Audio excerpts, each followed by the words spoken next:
టీవీ7 news కి స్వాగతం. ఇప్పుడు ఎవరికి సంబంధం ఉండదు.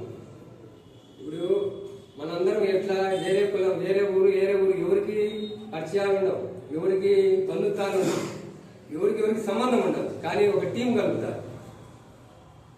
ఎక్కడెక్కడ ఉండే వాళ్ళందరినీ తెచ్చి టీం కలుగుతారు. ఇప్పుడు మనందరం ఒక విజయవాడ గుంటూరు వాళ్ళందరి దృష్టిలో ఉండాలంటే టీం అది. టీము మనకు నేర్పిన పాఠాల ద్వారా అక్కడికి వెళ్ళినాం. వాళ్ళకంటే వాళ్ళు లేకపోతే అతను ఎవరు మనం ఎవరు. ఇప్పుడు ఇక్కడ ఉన్న వాళ్ళకి ఎవరికి బంధుత్వాలు ఉండవు, ముఖపరిచయాలు. కానీ టీంలో ఒక లీడర్షిప్ ఉన్నప్పుడు ఆయన 10 మందికి పరిచయం. ఆ పరిచయమే జిల్లా వ్యాప్తంగా విస్తరింపబోతారు. అందుకు ఈ టీముకు మాలమానాడు అనే టీం రావడం జరిగింది.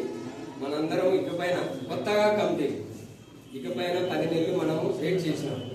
ఈ 10 నెలల వ్యవధిలో మన సంఘంలో ఎన్నో కోల్పోయారు, ఎన్నో కమిటీలు నిలబెట్టేసుకున్నాం.